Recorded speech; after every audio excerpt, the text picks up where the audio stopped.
petite vidéo aujourd'hui pour vous parler un peu de cette montre connectée, hein, la Fossil Q Wonder.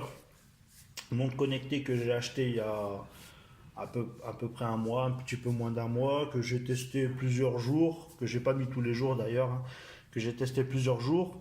Je l'ai acheté par curiosité, hein, et puis là, je voulais donner mon avis. Donc montre connectée, Fossil Q Wonder, référence FTW 2111, modèle qui normalement est pour femmes, mais avec ce gros boîtier de 45 mm il me semble. Donc les femmes ne sont pas trop fans de ce genre de montre, hein. Donc très belle, je la trouve très belle. Hormis ce contour noir là qui est pas, qui gâche un peu le design. Alors, on va la enlever, sinon je vais tout casser. Alors dans la boîte, il n'y a pas grand chose, hein. Il y a un manuel d'utilisation, enfin c'est même pas un manuel d'utilisation, c'est un guide de démarrage rapide et un livret de garantie. Donc ça se résume à ça. Guide de démarrage rapide, livret de garantie. Donc on voit l'épaisseur. Il y a plusieurs langues, hein, dont le français bien sûr. On retrouvera un chargeur magnétique à induction en USB normal, hein. Et pas de prise, donc il faudra utiliser le chargeur du téléphone ou acheter un chargeur à part, mais il n'y a pas de prise. Alors cette montre, elle tourne sous Android Wear. La dernière mise à jour c'était du 2.0. Elle a un Snapdragon 2100, 512 MO de RAM, 4 Go de stockage interne. Elle a un écran LCD avec une petite résolution d'écran, hein, pas besoin d'avoir un écran haute résolution. Par contre, je ne suis pas fan de l'écran LCD, j'aurais préféré avoir du OLED ou du AMOLED, mais ça fait le taf. Alors, elle n'a pas de GPS interne, elle a le Wi-Fi, elle a le Bluetooth. Le Bluetooth, il me semble que c'est du 4.0 ou du 4.1, je ne sais plus. En GPU, elle a un Qualcomm Adreno 304. Alors, ce qu'on pourrait dire, c'est qu'elle n'a pas le NFC, elle n'a pas le capteur cardiaque aussi, à l'arrière. Après, elle fait podomètre, elle fait pas capteur de sommeil, hein. Elle fait podomètre. Bon, après, c'est une utilisation vraiment basique, hein. Alors, moi, ce que je peux dire sur cette montre, elle était très belle, hein. Enfin, elle est jolie, très belle, ouais.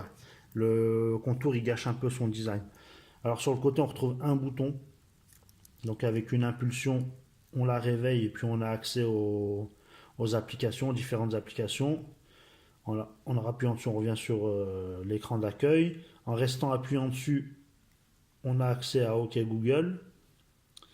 Mais là, comme elle n'est pas connectée avec mon téléphone, donc ça ne fonctionnera pas.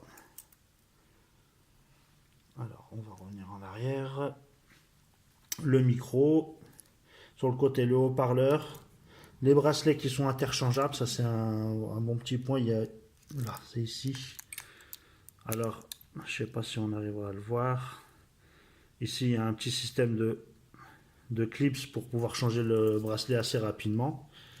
Moi, j'aime bien ce bracelet, j'aime bien le boîtier aussi. Alors, Android Wear, hein. Donc, je ne présente pas l'application, tout le monde la connaît. Là, c'est l'écran de veille. Moi, quand je l'utilise pour avoir une meilleure autonomie, je préfère que l'écran s'éteigne complètement. Mais une fois l'écran éteint, ça perd un peu de son charme, hein. Ça fait montre éteint et c'est pas terrible.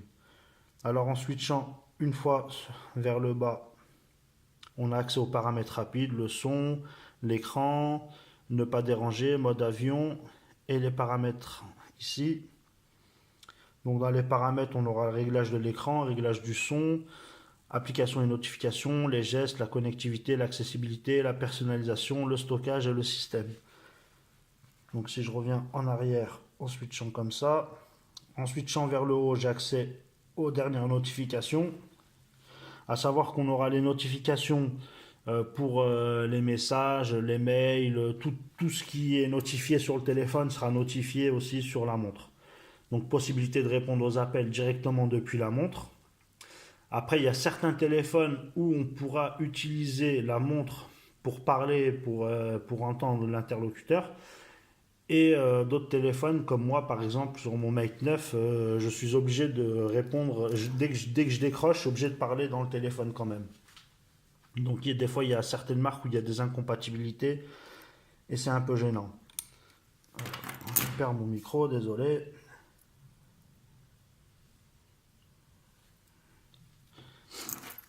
Alors, j'en étais où?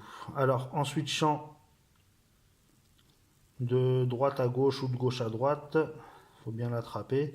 On aura accès aux différents cadrans. Les cadrans sont personnalisables. Hop, si je reste appuyé dessus, est-ce qu'il est personnalisable celui-là? Ah non, mais ça c'est un que j'ai téléchargé. Donc celui-là forcément non. Parce qu'on peut en télécharger aussi sur le Play Store, pas forcément depuis Android Wear, hein. Donc là, si j'appuie comme ça, je vais pouvoir personnaliser. Par exemple, ici il y a le calendrier. Je peux changer la couleur du cadran, l'image de fond, les couleurs des chiffres, couleur de l'accent. Alors, mode hérité, je sais pas ce que c'est. En fait, chaque cadran est paramétrable et configurable. Alors, moi, j'utilise. Bon, on va revenir en arrière comme ça.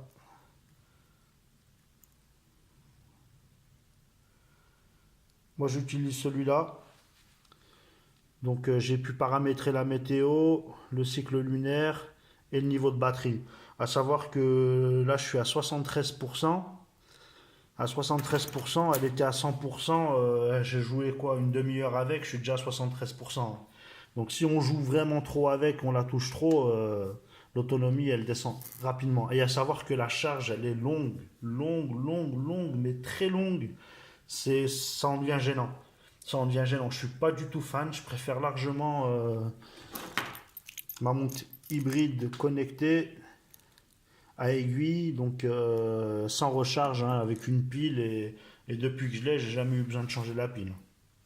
Et pourtant, je la porte tous les jours, quasiment tous les jours, celle-là. Alors, l'écran est réactif, hein, elle fonctionne très bien, il n'y a aucun souci. Ça tourne très bien, j'ai pas noté de bug.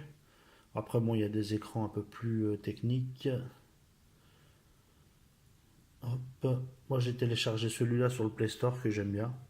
Par contre, celui-là, il n'est pas du tout personnalisable. Il y a juste la date, l'heure. Très belle comme ça. Donc, on va laisser comme ça. Alors, mon avis. Bah, ça confirme ce que je pensais déjà, hein. Pour moi, je vois pas trop l'utilité d'avoir une montre connectée comme ça. Donc c'est bien, hein, les notifications, on peut répondre aux SMS en parlant, on peut envoyer un mail, on peut répondre à un appel, on peut. C'est bien, mais pour moi, c'est pas. C'est plus gadget qu'autre chose. Je préfère ma montre hybride. Je reçois une notification, mon téléphone il est en silencieux dans ma poche. Je reçois une notification, je regarde, bon, je sais que quand elle va sur tel chiffre, bah, c'est telle personne ou c'est telle notification. Et là, de là, je sais si je sors mon téléphone ou pas. Ça me suffit largement. L'autonomie, je suis à un jour et demi. Mais à savoir que moi, l'écran reste éteint. L'écran reste éteint. J'ai désactivé le mouvement par poignet pour activer l'écran parce qu'il s'activait toutes les 30 secondes et ça en devenait chiant. Et l'autonomie elle descendait hyper rapidement. Donc là, comme c'est parti, je pense même pas que je vais finir la journée avec la batterie. Pour la mise à jour des applications, bah, ça se fait via le Wi-Fi, ça aussi c'est contraignant. Donc on peut le mettre en partage réseau avec son téléphone, mais le truc c'est que l'autonomie du téléphone elle descend rapidement. Il y a aussi des petits gadgets à l'intérieur comme on va aller hop. Alors, on peut en application on a l'alarme, ben là j'ai ma banque, un jeu chronomètre, contact, enregistreur, exercice fit, du fit, l'application Fossil Q parce qu'il y a aussi une application propre à Fossil que je n'utilise pas, qui ne me sert pas à grand chose. On a un Hangout, on a une lampe de poche, donc c'est pas non plus un truc de fou, hein. Hop, on va revenir en arrière. On a Google Maps, ça c'est pas mal. Donc on peut dire OK Google et puis OK Google parce que normalement quand elle est connectée au téléphone, on dit OK Google et elle s'active. Hop, j'en étais où? Alors. Et puis on peut tout simplement dire OK Google, je veux aller et puis donner une adresse et puis elle nous guide. Mais bon, l'application s'ouvrira aussi automatiquement sur le téléphone. Alors ça c'est embêtant. Par contre, je trouve que il se met en veille rapidement. Donc à chaque fois on est obligé de...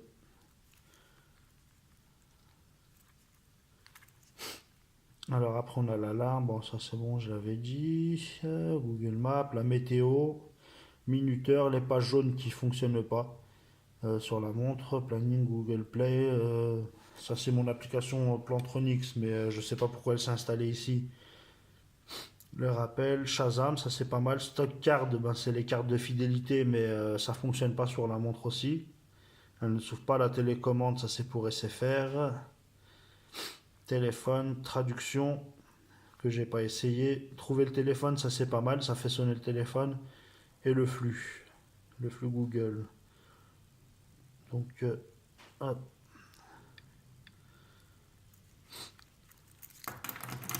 Bah, à mon avis, c'est une bonne montre qui fonctionne bien. Après, faut pas trop la toucher parce que l'autonomie, elle est pas terrible. Elle est plutôt belle. Après, est-ce que ça vaut le coup de mettre 150 parce que moi, je l'ai acheté en solde, je l'ai acheté moins que ça. Mais en moyenne, on la retrouve à 160, 170 euros sur Internet. Et est-ce que ça vaut le coup de l'acheter? Celui qui veut absolument une montre connectée, oui, hein, mais sinon, c'est juste gadget. Hein. C'est juste gadget, c'est pas très utile. Bah, les notifications, c'est sûr qu'on les reçoit en temps réel. On peut faire certaines manipulations avec la montre. Moi, je l'ai acheté par curiosité, je vais la garder, mais je pense pas que c'est le genre de montre que je vais porter assez souvent. Je vais plutôt la porter de temps en temps. Ce que j'aime bien, par contre, c'est qu'on peut contrôler la musique de son téléphone. Alors moi, comme j'écoute beaucoup de musique via des haut-parleurs en Bluetooth, par exemple, comme celui que j'ai testé dernièrement, quand j'écoute la musique, je pose mon téléphone, j'ai la montre au poignet et là je peux changer de musique avec. Mais simplement changer de musique. On peut pas changer le volume, baisser le volume, monter le volume. On peut mettre play, pause et changer de musique. Mais c'est pas mal, ça évite d'avoir le téléphone sur moi quand je suis occupé à la maison à faire des petites bricoles et tout. Et puis j'ai juste à changer de musique avec la montre. Ça c'est un petit côté positif. C'est vraiment le seul côté positif que la montre m'a apporté. À moi personnellement, selon mon utilisation. Sinon, moi, comme je dis, je préfère celle-là. Je reçois mes notifications avec des mouvements d'aiguille et vibrations. Et ça me suffit largement. Je pense avoir fait le tour. Donc j'ai donné mon avis. Elle fonctionne bien, elle tourne bien, pas de bug, j'ai pas noté de bug. Après, il y a des incompatibilités avec certaines marques comme moi sur le Huawei.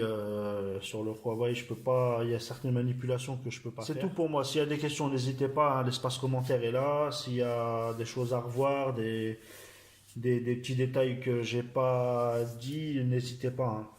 Voilà, c'est tout pour moi. Allez, ciao, ciao.